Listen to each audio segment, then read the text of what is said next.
Bismillahirrahmanirrahim. Assalamualaikum warahmatullahi wabarakatuh. Sobat Karin, teman-teman semuanya, apa kabar? Semoga Sobat Karin semua di malam hari ini selalu dalam keadaan sehat dan tetap dalam lindungan Allah. Mudah-mudahan untuk teman-teman yang saat ini mungkin kondisinya sedang tidak baik-baik saja, Allah beri kesempatan untuk teman-teman semua ke depannya nanti insya Allah akan menerima kondisi yang akan lebih baik lagi. Dan buat teman-teman Sobat Karin yang merasa hari ini kok tugasnya masih numpuk-numpuk aja, gampang, tinggal dijejerin, insya Allah enggak lagi numpuk. Oke, teman-teman Sobat Karin. Nah, untuk spesial WAG kali ini, insya Allah untuk materinya disampaikan ya di audio ini. Mudah-mudahan nanti bisa teman-teman dengarkan ulang kembali kapanpun teman-teman membutuhkan materi ini nanti ke depannya.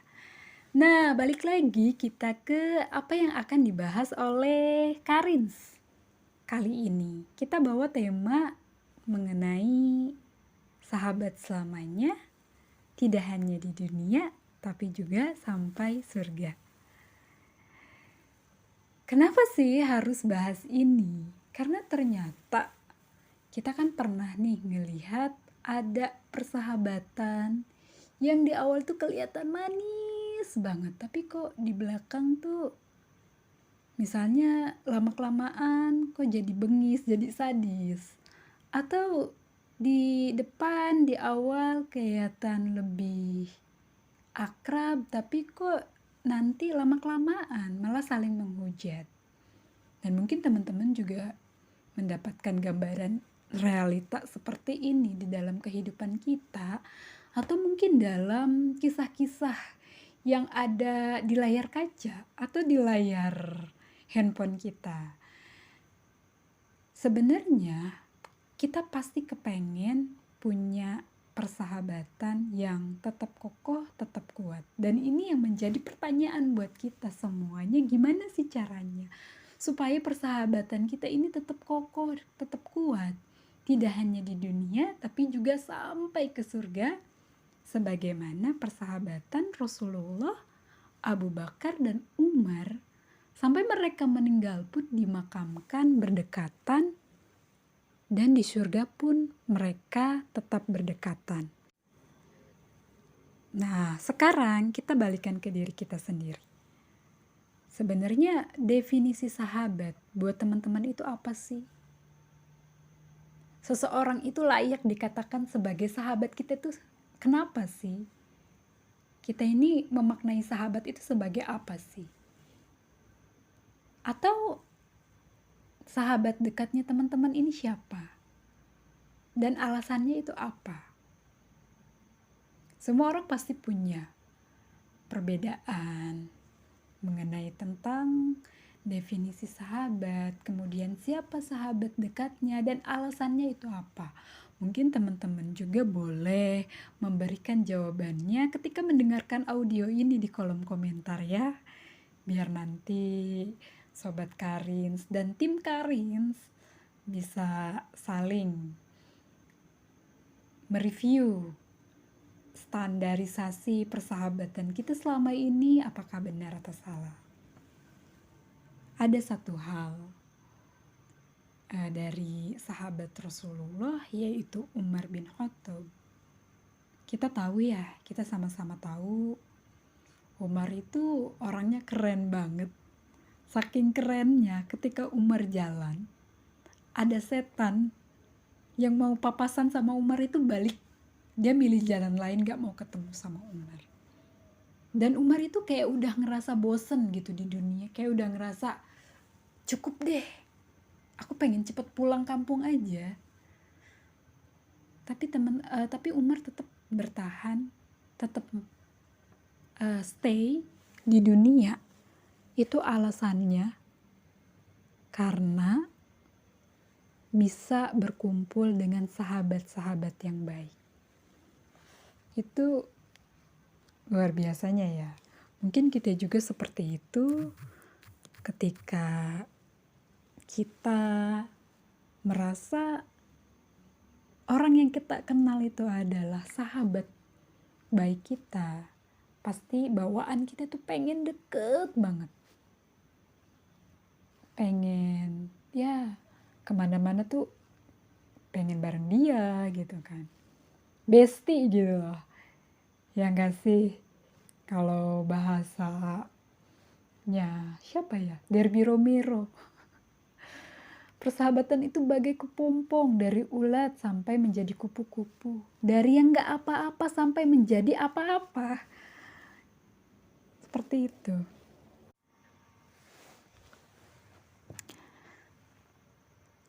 Dalam sebuah hadis yang diriwayatkan oleh Abu Daud dan At-Tirmidzi, Almar'u ala dini khalili. Agama seseorang sesuai dengan agama sahabatnya. Hendaklah kalian melihat siapa yang menjadi teman dekatnya. Bahkan di dalam kitab Fathul Bari tentang berteman. Ada dalam kitab Fathul Bari tentang berteman. Mungkin kita juga sering sekali mendengar hadis atau mendengar ceritaan atau kisah berteman antara tukang minyak dengan pandai besi. Mungkin itu udah gak asing lagi ya buat kita. Seorang sahabat ini sangat menentukan apakah kita nanti ke depannya itu seperti apa, bahkan kualitas agama kita itu nantinya bagaimana. Dan ini tidak hanya disampaikan dalam hadis saja, tetapi di dalam Al-Quran pun itu disampaikan gitu. Betapa pentingnya kita ini untuk memilih atau mungkin berteman dengan orang-orang yang baik, dengan orang-orang yang solih. Salah satunya ada di dalam Quran surat Al-Furqan ayat 27 sampai 28. Mungkin untuk teman-teman yang saat ini sedang menyimak audio ini, teman-teman boleh membuka Al-Qurannya. Boleh kalau misalnya di dekatnya tidak ada Al-Quran, boleh dicek di aplikasi HP-nya Al-Quran, Quran surat Al-Furqan ayat 27 sampai 28. Di mana di Quran surat Al-Furqan ini itu Allah itu menggambarkan ada seorang hamba yang menyesal karena memilih si fulan sebagai kawan dekatnya. Jadi dia tuh kayak nyesel gitu. Aduh, aku tuh nyesel banget deh temenan sama dia. Aku tuh nyesel banget temenan. Andai aja aku tuh gak temenan sama dia, pasti aku gak kayak gini sekarang. Mungkin kurang lebih seperti itu. Nah, di dalam tafsir Jalalain ternyata ini ditujukan untuk kisah Uqbah bin Mu'id yang menyesal karena dia itu murtad demi menyenangkan sahabatnya. Sebenarnya ayat ini tidak hanya berlaku untuk itu saja, tapi berlaku juga pada kita. Karena penyesalan itu akan datang juga bagi kita yang mungkin salah dalam memilih teman. Itulah pentingnya sebenarnya kita ini berkumpul atau membangun komunitas atau perkumpulan yang di dalamnya itu ada aktivitas ketaatan. Jadi gak hanya sekedar cuman ngumpul aja, gak hanya sekedar cuman ya udah kita say to hello rame-rame, arisan bareng-bareng. Tapi kalau gak ada aktivitas ketakwaan di dalamnya itu rugi banget. Makanya persahabatan antara dua orang, seandainya minimal 2 orang lah, antara aku dan kamu, itu gak ada aktivitas takwa di dalamnya, itu sangat merugi. Bahkan di Quran surat Az-Zukhruf ayat 67, mungkin teman-teman bisa sambil dicek juga, Ini digambarkan di ayat 67 ini, Allah itu menggambarkan bahwa pada hari akhir nanti akan ada sekelompok orang yang mereka itu saling tuduh-menuduh satu sama lain karena merasa lalai gara-gara berteman dengan si fulan.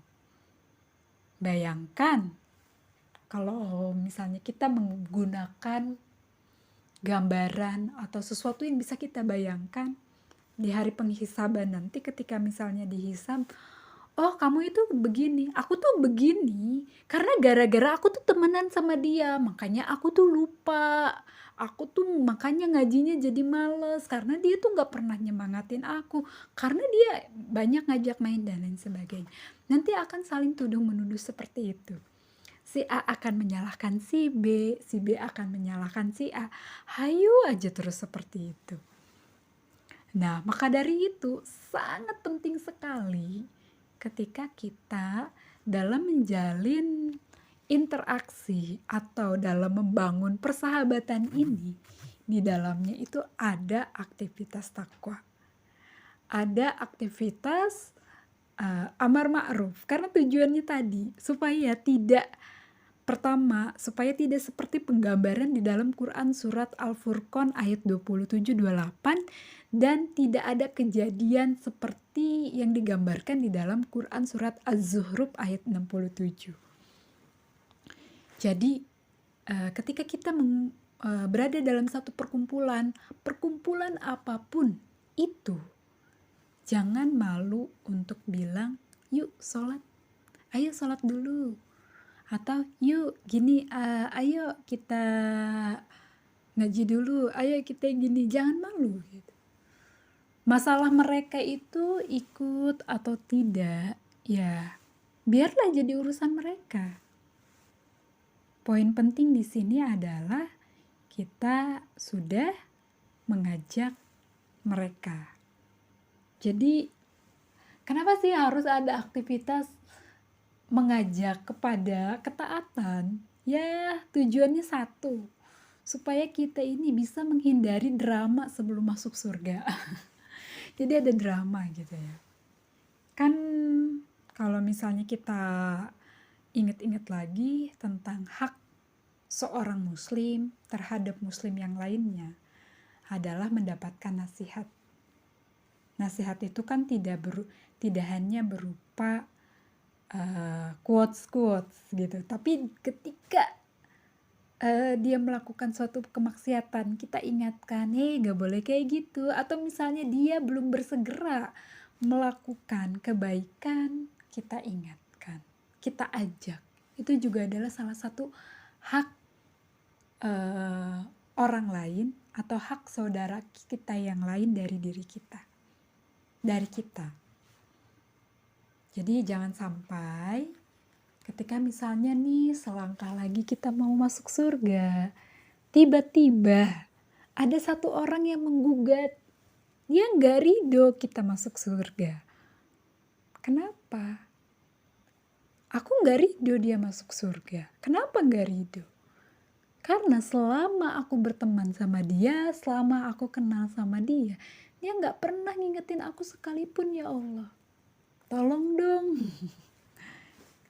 Dipending dulu, kan gak lucu ya, gak enak aja gitu loh. Bayangin aja gitu, bayangin kalau seandainya kejadian drama seperti itu terjadi, rugi banget ya.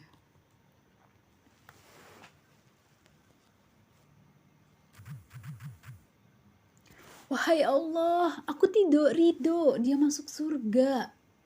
Aku itu satu kompleks sama dia, satu jurusan sama dia, satu kelas sama dia, satu geng sama dia, satu temen kongko, satu ini. Pas aku lagi arisan, pas lagi aku kongko, waktunya sholat, dia sholat sendirian, aku gak diajak. Kan kayak gitu gak, gimana perasaan? Gimana seandainya kita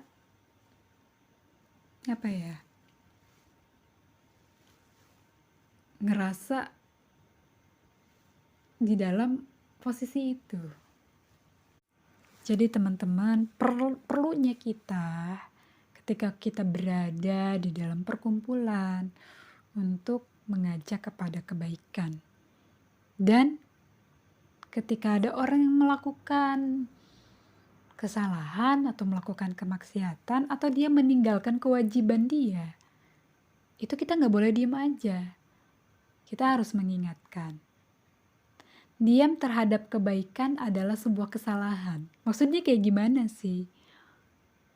Ya, tadi ketika misalnya sudah waktunya sholat, kita ya udah sholat aja. Yang penting dia mau sholat mau nggak bodo amat. Tapi kita nggak ngajak, kita nggak ngingetin untuk segera sholat. Itu juga sebuah kesalahan. Jadi gini, apalagi misalnya kita ngerasa kayak malu atau diam terhadap kebaikan ini, diam untuk melakukannya. Itu juga sebuah kesalahan ya. Jangan malu melakukan hal baik di tempat ramai. Kalau yang melakukan keburukan aja berani untuk terus terang atau terang-terangan, masa kita nggak berani untuk melakukan kebaikan? Ya, apa yang kita lakukan ketika kita misalnya melakukan kebaikan secara terang-terangan atau di tempat ramai, anggaplah itu sebagai counter dari keburukan, mengcounter. Jadi jangan ada keburukan yang merajalela secara terang-terangan, kita diam aja. Harus kita lawan gitu, supaya hal-hal yang baik ini menjadi sebuah kebiasaan. Kayak misalnya, gimana ya? Kita balik lagi ke perkumpulan ya. Kayak halal bihalal deh. Kalau misalnya teman-teman keinget halal bihalal sebelum pandemi, kita kan ketemu mungkin sehari itu bisa banyak ya, bisa beberapa kali dengan orang yang sama. Ketika misalnya halal bihalal dengan di blok ini ketemu lagi, blok ini ketemu lagi, misalnya pas di arisan ketemu lagi dan lain sebagainya. Artinya ya ketemunya tuh bisa lo lagi gitu. Jadi halal bihalal itu kan kayak misalnya bisa kita analogikan itu kayak perkumpulan. Karena kita ini mengenal. Makanya semua perkumpulan yang bukan yang tidak ada aktivitas kebaikan atau tidak ada aktivitas ketakwaan, itu akan menjadi permusuhan. Itu Allah yang bilang tadi di dalam Quran surat Az-Zukhruf. Karena kita kenal satu sama lain, kemudian tidak ada aktivitas amar ma'ruf nahi munkar, akhirnya ketika di hari kiamat nanti itu terjadi saling permusuhan, saling menyalahkan. Aku tuh kayak gini, ngelakuin ini, aku tuh ninggalin sholat pas lagi halal bihalal tahun sekian, itu tuh karena dia tuh gak ngajakin aku sholat. Kayak gitu misalnya. So, apapun perkumpulannya, jadikanlah lisan kita ini sebagai wasilah untuk menyampaikan kebenaran. Jadi mungkin kita juga pernah mendengar hadis ya, yang bunyinya tuh kurang lebih, kalau lihat kemungkaran, ubahlah dengan tangan atau kekuasaan. Kalau belum mampu, karena kita nggak punya kekuatan, ya dengan lisan. Kalau seandainya dengan lisan juga nggak bisa, ya coba dijauhi perkumpulannya. Jangan tetap stay di situ, karena kalau tetap stay di situ, khawatirnya malah dosa. Kita ngingetin enggak, terus ngerubah dengan kekuasaan kita juga enggak. Tapi kita tetap stay di situ, berdiam diri menonton. Itu sangat dikhawatirkan. Jadi lebih baik didoakan supaya mereka berubah. Kalau misalnya kita sudah tahu kemampuan kita nih nggak akan kemampuan kita itu nggak seinstan. Misal kita tuh nggak akan istiqomah kalau misalnya tetap ngumpul di situ, ya tinggalin. Kita harus berkaca dari kisah seorang hafiz Quran yang murtad ke Musailamah Al-Kanzab. Jadi pada era sahabat itu ada nabi palsu namanya Musailamah Al-Kanzab, dan di situ ada seorang hafiz Quran yang murtad karena dia mendatangi Musailamah dan berharap ya Musailamah itu bisa tobat gitu loh. Tapi ternyata dia yang malah mengakui Musailamah itu sebagai nabi. Jadi kita tuh harus berkaca ke sana. Yang selevel hafiz Quran aja tuh di era sahabat loh, itu bukan main-main.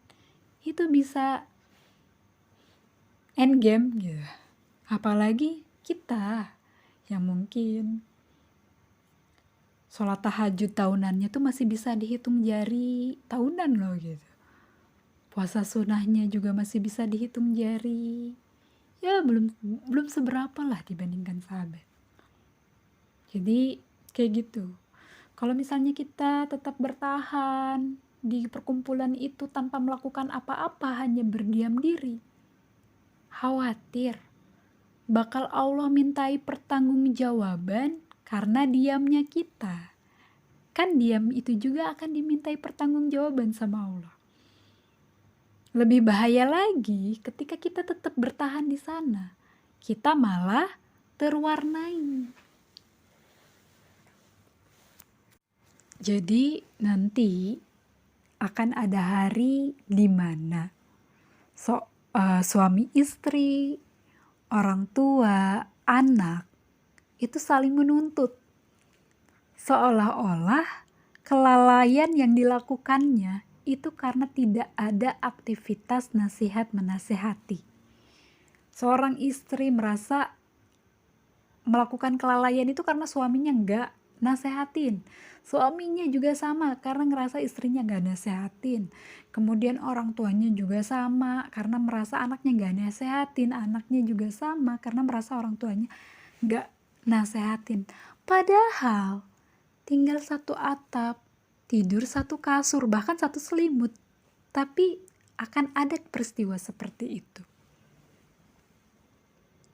Jadi hal yang sedekat itu aja akan terjadi seperti itu, apalagi ini yang mungkin persahabatan ya.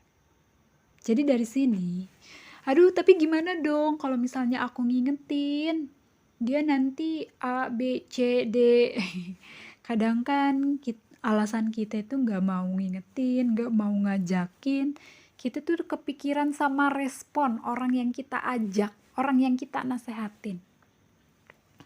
Dari sini kita harus belajar dari kisahnya Nabi Yunus.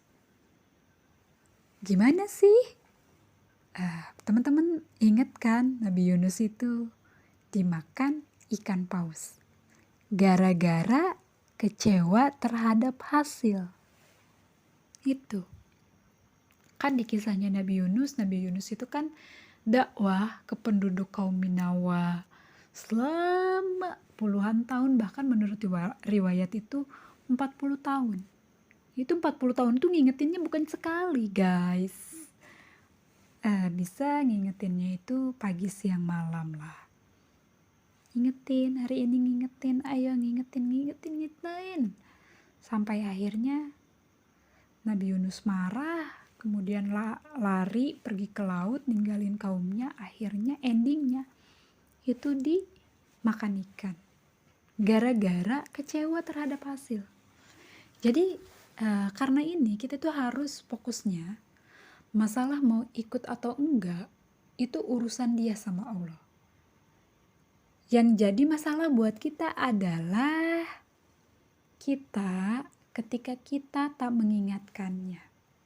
Kalau kita diam, padahal kita tahu dia meninggalkan perintah Allah, itu akan dimintai pertanggungjawaban. Jadi maksudnya kayak gimana? Ya udah kita sampaikan aja, ngingetin aja. Gak, misalnya teman-teman lagi ngumpul nih, nonton drakor bareng-bareng. Waktunya sholat, udah kedengeran azan. Guys, di stop dulu yuk, kita sholat dulu misalnya. Terus kemudian ada respon teman, nanggung lah dikit lagi, Allah sesuci banget sih lu gitu. Ya udah, itu urusan dia sama Allah. Kita udah ngajak, kita udah ngingetin, ya seperti itu. Mari kita cek di dalam Quran surat Ali Imran ayat 110, itu ada kalimat kuntum khairu ummat ukhrijat linnasi wa ta'muruna bil ma'ruf wa tanhauna 'anil munkar. Jadi di dalam Quran surat Ali Imran ayat 110 ini dikatakan bahwa kita itu adalah umat terbaik. Syaratnya apa? Syaratnya menyeru kepada yang ma'ruf dan mencegah dari yang munkar. Jadi harus ada aktivitas supaya kita bisa masuk kategori umat terbaik. Itu kita harus melakukan aktivitas itu. Jadi di dalam Quran surat Ali Imran ayat 110, di dalam Al-Quran ini dikatakan umat terbaik itu bukan bukan orang yang hartanya banyak, bukan orang yang wajahnya good looking, bukan orang yang suaranya merdu, bukan orang yang prestasi dunianya tuh mentereng, bukan orang, bahkan di situ dikatakan bukan orang yang yang mungkin temannya banyak, bukan, tapi dia adalah orang yang melakukan aktivitas amar ma'ruf nahi munkar, mengingatkan hal yang baik dan mencegah hal yang munkar, ngajak yang baik, kayak gitu. Di sini juga termasuk di dalamnya ketika kita menjadi support system, ya. Hati-hati kalau misalnya kita nggak bisa bantu teman kita yang pengen berubah menjadi lebih baik, kita jangan nyinyir.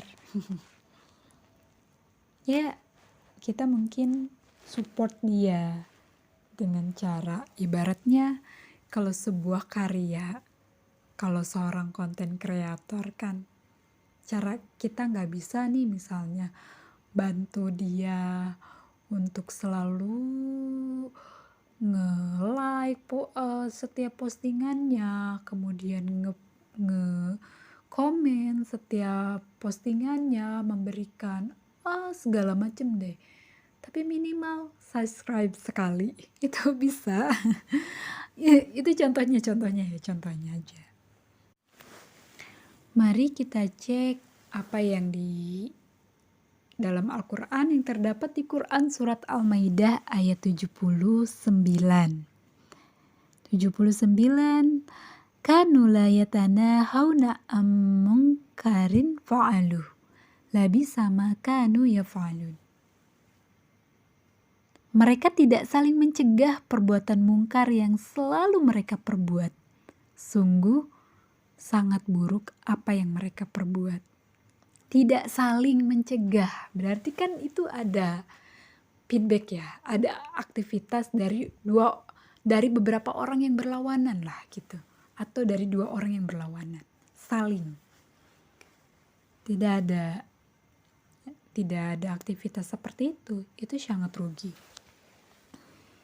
Bahkan ada ungkapan, banyak ungkapan ya dari para ulama yang dinukil oleh Imam Asyuyuti, Imam An-Nawawi di dalam kitab-kitab ini.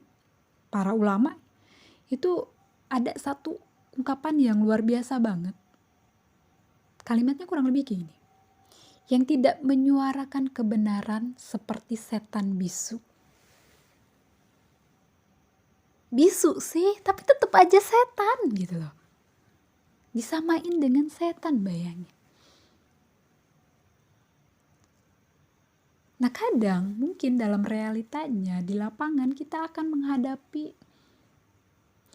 ya udah urusi aja urusan kalian sendiri, nggak usah ikut campur urusan orang, masing-masing aja lah. Itu penggambaran di Quran surat Al-Maidah ayat 79 itu. Masing-masing aja lah. Kalau udah sih dosa-dosa gue, ngapain juga sih lo harus repot ngurusin gue. Hati-hati dengan konsep seperti itu, ya. Kita harus melakukan aktivitas amar ma'ruf nahi munkar. Bahkan ada hadis yang mungkin kita juga sama-sama tahu yang bunyinya itu sampaikanlah walau satu ayat. Ya, ini dalam realitanya mungkin ketika kita ngomongin amar ma'ruf nahi munkar, kita sharing, itu akan ada ilmunya lagi. Kan gak bisa sembarangan nih kita nyampein, ada bahasanya lah ya, gitulah kan. Nanti seiring berjalannya waktu, insya Allah gitu kan, kita juga bisa memahami kondisi lawan kita, kemudian mungkin kosakata kita juga nanti berkembang lah ya. Itu bahasanya apa ya? Mungkin jam terbang akan mempengaruhi nantinya. Semakin sering kita mengingatkan, jadi kita akan semakin apa ya bahasanya tuh, semakin bisa menempatkan tata bahasa yang pas kita. Gimana caranya? Nanti kan ada gimana caranya supaya nasihat kita ini nggak berasa nasihat di orang lain. Tapi maksudnya nggak berasa nasihat itu kita tuh nasehatin dia tapi kayak nggak nasehatin, tapi buat dia itu jadi nasihat. Nah itu ada tekniknya nanti, tapi kita nggak bahas itu ya di sini. Jadi dari beberapa penjelasan di sebelumnya, berarti sampaikan. Kita menyampaikan kebenaran. Yang benar kita sampaikan benar, yang batil kita sampaikan batil. Terserah mereka mau bilang ke kita itu halah, so alim, so suci, kesurupan reog mana lu? Atau misalnya ketika kita mau menyampaikan, kemudian ada bisikan setan, ih kamu jangan ngingetin dia itu agamanya lebih banyak loh daripada kamu.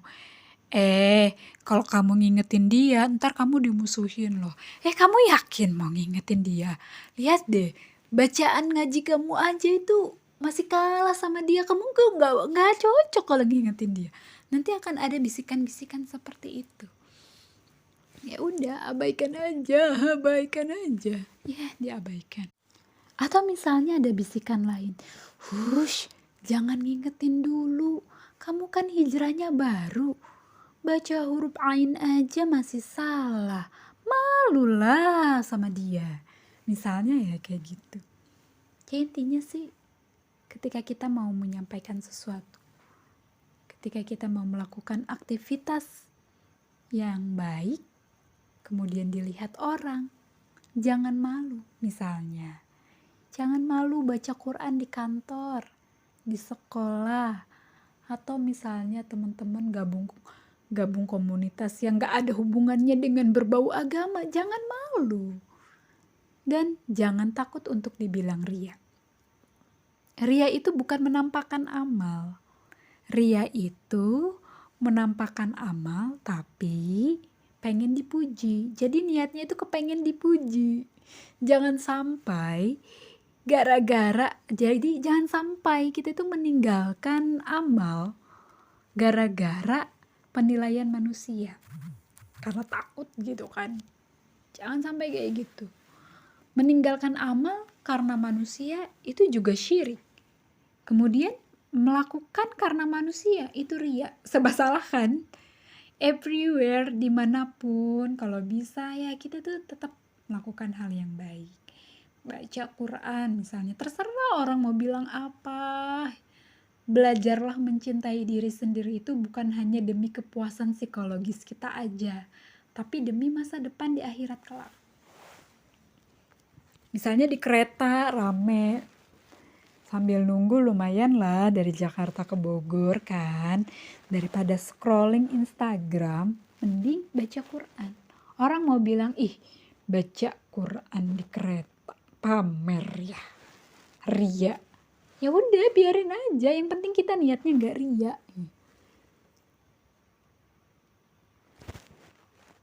Oke, nah itu dia ya, ketika kita berinteraksi dengan seseorang atau dengan orang lain, kita berkumpul, intinya tuh harus ada aktivitas takwa di dalamnya. Nah sekarang kita masuk sahabat sampai surga itu seperti apa sih? Jadi nasihat untuk apa yang saya sampaikan ke depannya, apa yang akan aku sampaikan ke depannya, ini saya tekankan lagi, nasihat yang kita dengar, nasihat yang kita baca, sejatinya itu bukan untuk menuntut orang lain, tapi untuk menuntut kita supaya kita lebih baik lagi, supaya kita ya nggak begini, nggak begitu. Jadi intinya ini untuk kita ya. Kan sahabat sampai surga itu seperti apa sih? Jadi ini untuk kita ini bagi sahabat kita, apakah kita ini sudah memenuhi standar sahabat sampai surga atau belum? Jadi gitu ya. Balik lagi, ya intinya buat diri kita bukan buat orang lain. Ya bahasa aja simpelnya sih, siapalah kita yang bisa mengontrol sikap orang lain? Para nabi aja nggak bisa, apalagi kita. Kayak misalnya Nabi Ibrahim, itu kan nggak bisa ngontrol ayahnya supaya saklek gitu, ikut Nabi Ibrahim. Nabi Nuh, anaknya, gak bisa. Nabi Lut, istrinya, sama. Nabi Muhammad juga kan, pamannya, sama. Apalagi kita, emang kita siapa? Sampai-sampai kita itu menuntut orang lain. Harusnya ketika kita mendengar nasihat, suatu nasihat tuh misalnya, harusnya tuh dia tuh kayak gini, kayak gitu. Gak bisa kayak gitu. Jadi ketika kita mendengar nasihat ini ke depannya, itu buat diri kita. Mulailah dari diri kita, Kak. Yang pertama, sahabatmu itu adalah orang yang meluruskan kita ketika kita salah, bukan yang menganggap kita benar ketika kita salah. Jadi ini balik lagi, ini nasihatnya buat kita ya. Jadikanlah diri ini orang yang jujur terhadap kekurangan sahabat kita, walaupun tentu ketika kita menyampaikannya ada etika. Jadi jangan bikin story, jangan bikin status gitu, jangan bikin apalah yang intinya tuh menyampaikan secara terang-terangan di depan publik gitu loh. Kalau emang kesalahannya itu bukan yang dinampakkan secara terang-terangan. Kan bisa ya kita japri misalnya, kita DM, maaf tadi pas kamu ini ada yang salah, harusnya tuh kayak gini-gini. Itu bisa seperti itu. Jadi nggak mesti harus misalnya bikin story di Line gitu, di WhatsApp atau di Instagram, di Twitter. Haha, teman aku tuh gini, ternyata begini. Nggak kayak gitu ya. Walaupun mungkin nanti dia responnya nggak terima. Ya udah, kan tugas kita mah menyampaikan sesuatu yang salah karena itulah sahabat yang sesungguhnya. Umar bin Khattab itu dulu juga sering ribut dalam tanda kutip ya, dengan Ali, kemudian dengan Ibnu Abbas. Itu ributnya tuh karena saling mencintai karena Allah. Bahkan Umar bin Khattab itu pernah ngomong agak tinggi ke Abu Bakar.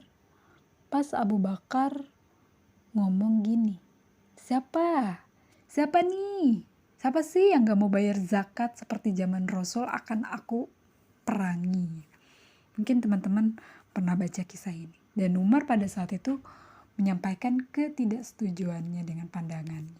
Maksudnya itu tuh hal-hal yang seperti itu ketika ada aktivitas amar ma'ruf nahi munkar, kemudian bersilang pendapat, itu wajar. Terjadi hal-hal yang seperti itu. Tapi tujuannya itu satu. Karena saling mencintai karena Allah. Jadi Coba deh sekarang cek lagi alasan persahabatan kita itu karena apa? Apakah karena harta, jabatan, akademi, atau karena Allah? Kalau misalnya karena cinta sama Allah, itu akan selalu ada, dan kita juga meyakini bahwa Allah itu ada.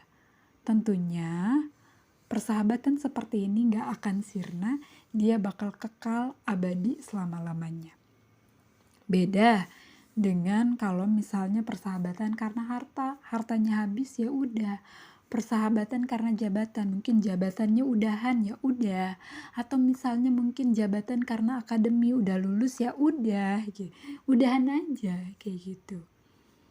Nah, sekarang syarat untuk tadi ya, kan teman-teman udah siap lah untuk jadi sahabat sampai surga. Itu ada syaratnya loh. Kita kan mau naik kelas aja itu ada syaratnya, harus ikut ujian, harus lulus dan lain sebagainya. Nah, sama halnya ketika kita ingin menjadi sahabat sampai surga. Yang pertama, itu suka berbagi. Ini nuntutnya untuk diri kita ya, bukan untuk orang lain. Kalau mau berteman sampai surga, salinglah kita memberi hadiah. Ya enggak sih, salinglah kita memberi hadiah. Bahkan ada anjuran kan dari Rasulullah gitu. Ada hadisnya. Salinglah kalian memberi hadiah, maka kalian akan saling mencintai selama-lamanya. Mungkin bahasanya untuk menjaga sebuah ikatan hubungan itu. Supaya ikatannya itu enggak putus. Salah satunya dengan memberi hadiah. Ya, hadis itu diriwayatkan oleh Imam Malik ya. Saling memberi hadiahlah kalian, maka kalian akan saling mencintai dan akan hilang kebencian. Yuk, mulai dari sekarang nih, karena udah mau 2022. Coba deh jadi resolusi kita, rajin berbagi, rajin-rajinlah berbagi. Misalnya aku bulan depan mau ngasih ini ke si ini, kayak gitu boleh.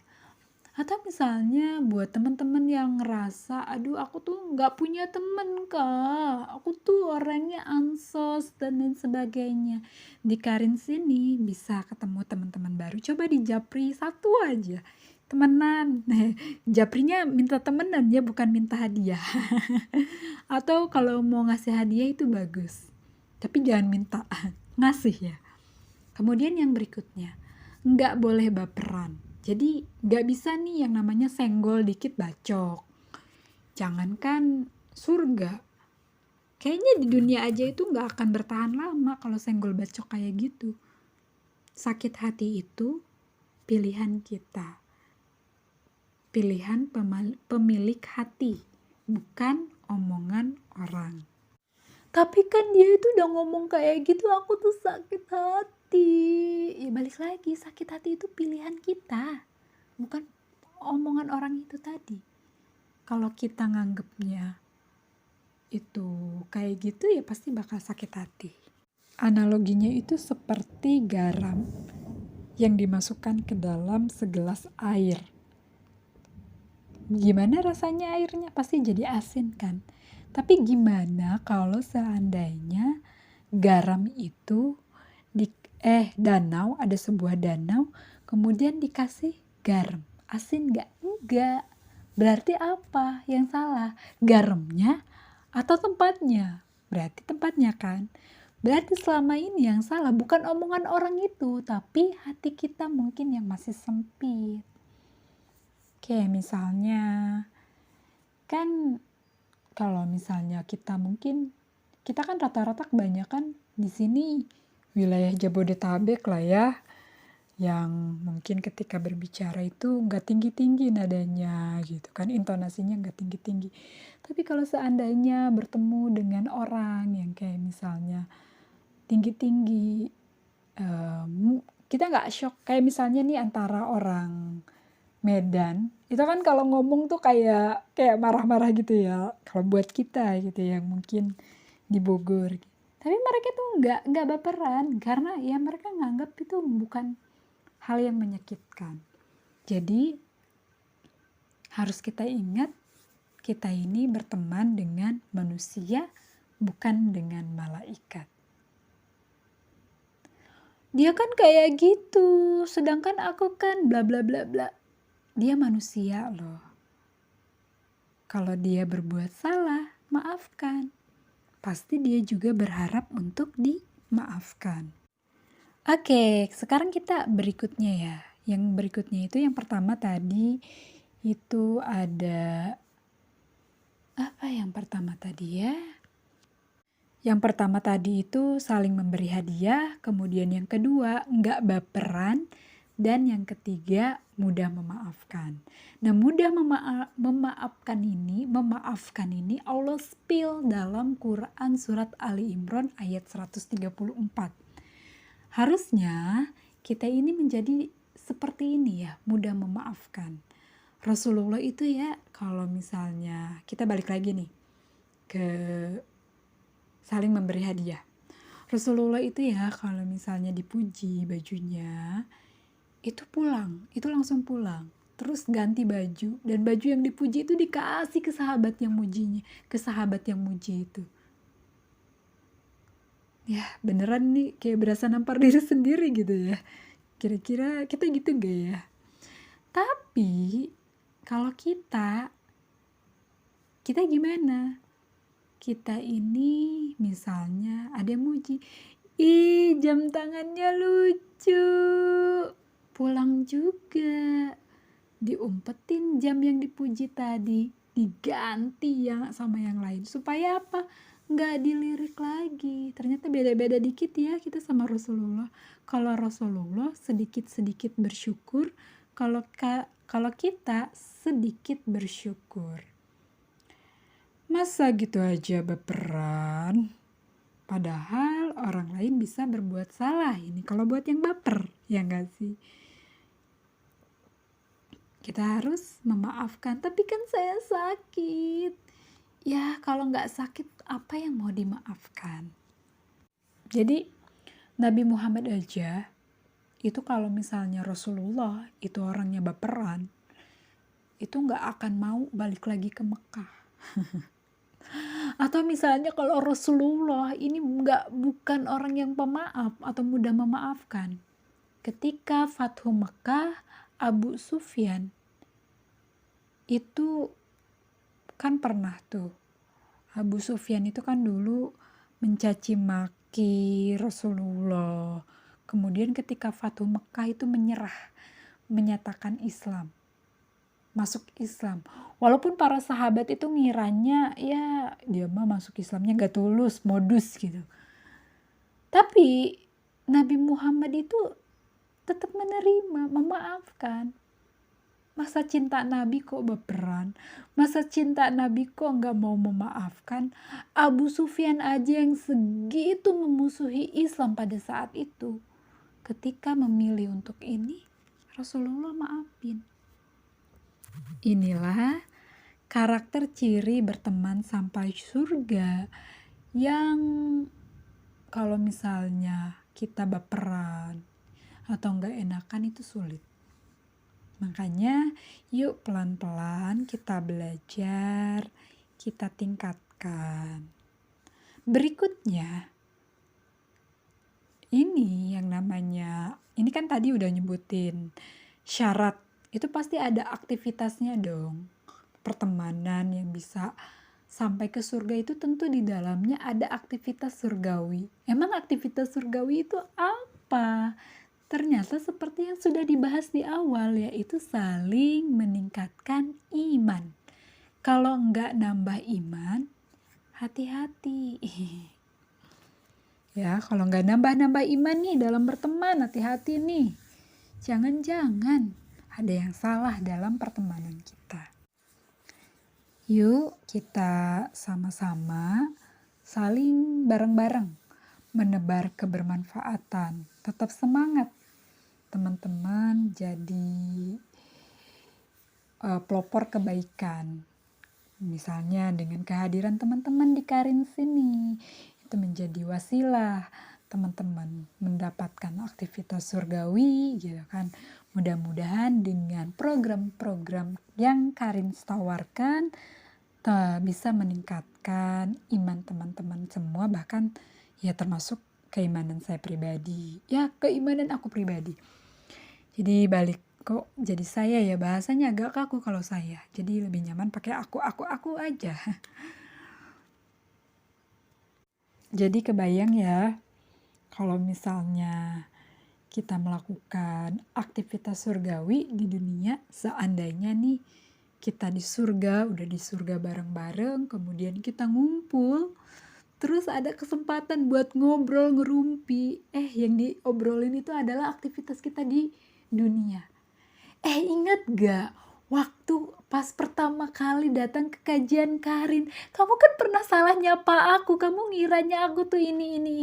Itu kan kayak gitu. Atau misalnya di sini ada teman-teman sahabat Karin, sobat Karin yang misalnya lagi semangat ikut program berbagi gitu kan. Misalnya sedekah Jumat. Inget gak waktu kita sedekah Jumat, kamu tuh kan pernah ya gak sadar kalau kamu tuh ditinggal. Aku tuh ngerasa aku tuh udah ngebonceng kamu padahal kamu tuh aku tinggal. Misalnya kayak gitu. Dan itu akan menjadi sebuah obrolan. Obrolan yang dimana menjadi bahan ceritaan aktivitas di dunia itu. Yuk kita harus saling mengingatkan dalam kebaikan terus menerus ya. Rasulullah ketika hijrah ke Madinah, ada yang namanya mempersaudarakan muhajirin dan ansor, berpasang-pasangan gitu, memasangkan. Karena kalau lari sendirian itu susah, ngos-ngosan. Makanya ada lari estafet ya. Umar, Abu Bakar, itu mereka itu fastabikul khairat gitu, dicek amalnya. Abu Bakar itu sering ngecek Umar, amalnya Umar. Abu Bakar juga sama, begitu sengit ya. Ada kegiatan mutabaah yaumiyah lah ya, atau mutabaah lainnya. Kayak misalnya pernah Umar kasih infak, waktu itu lagi ada mau perang gitu kan. Umar itu ngasih infak sekitar 50% dari harta kekayaan Umar. Terus Umar ngomong gini, ini adalah hari kemenanganku, bisa mengalahkan Abu Bakar. Jadi gini ya ceritanya. Pada saat itu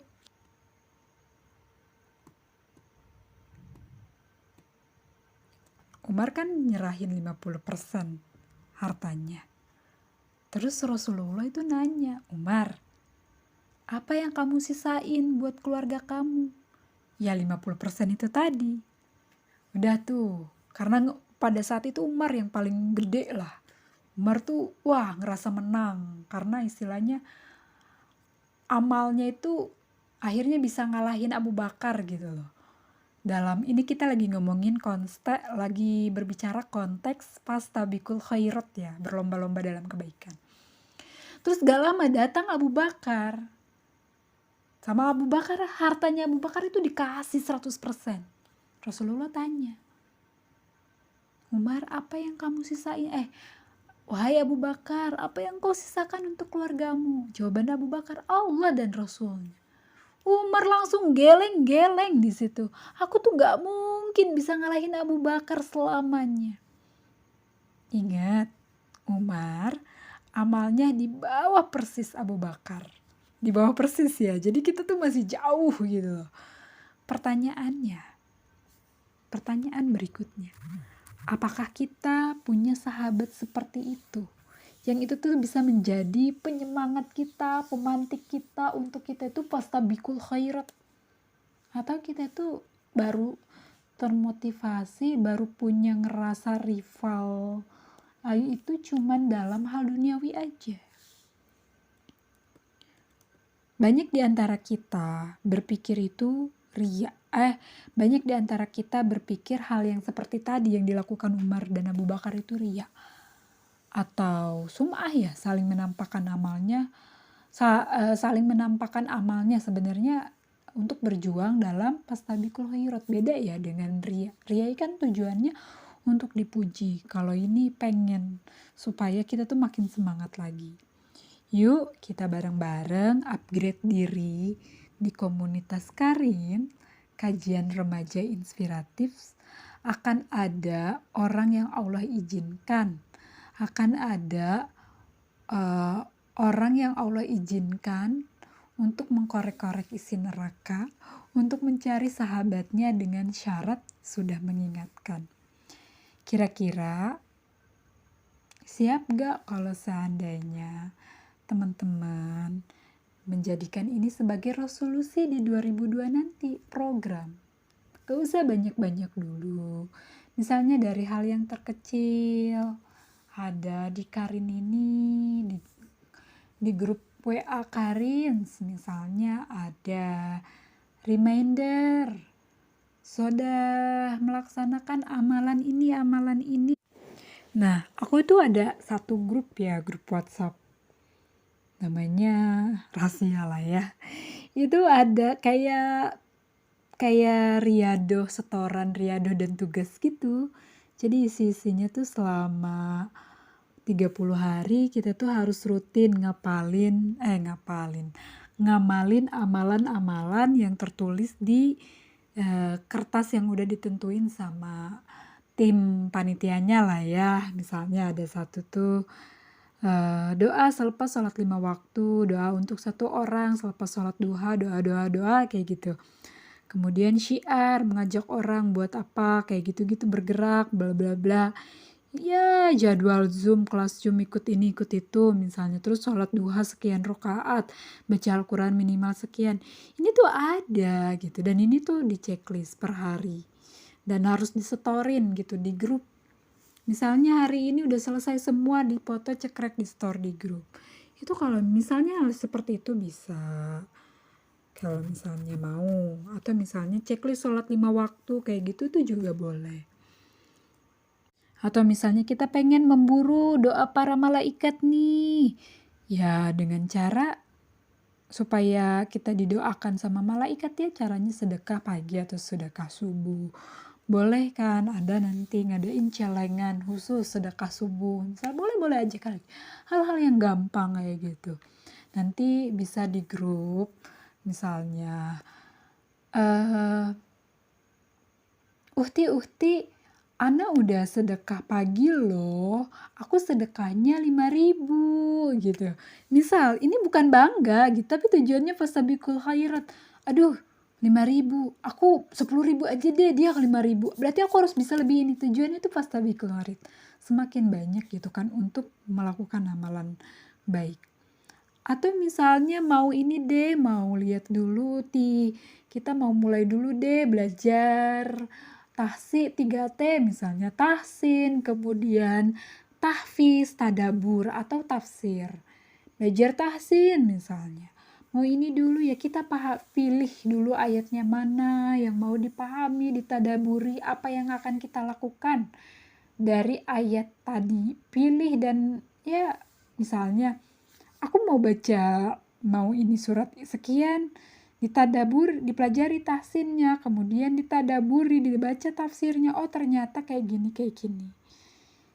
Ya sekarang teman-teman mungkin untuk di Sobat Karins boleh dipilih temannya, atau yang udah punya teman di luar Karins pun boleh. Di DM, di chat orangnya, di Japri, di Wapri, mau gak bikin program kayak gini?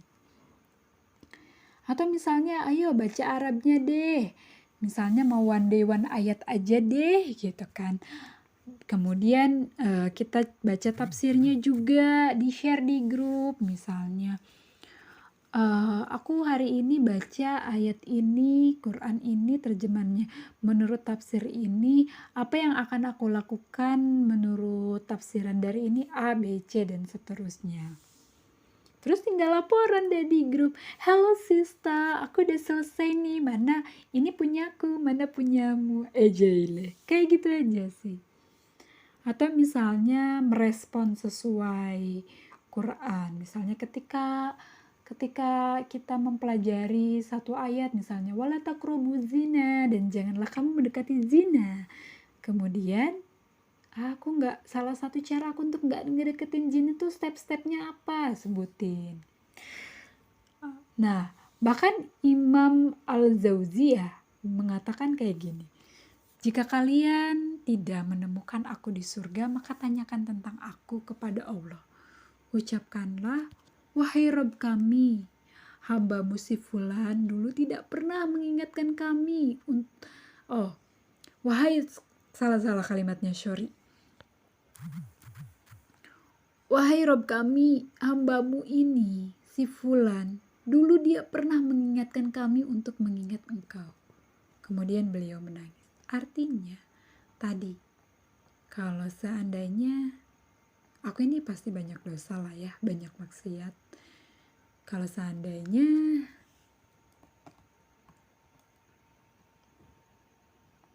aku berharap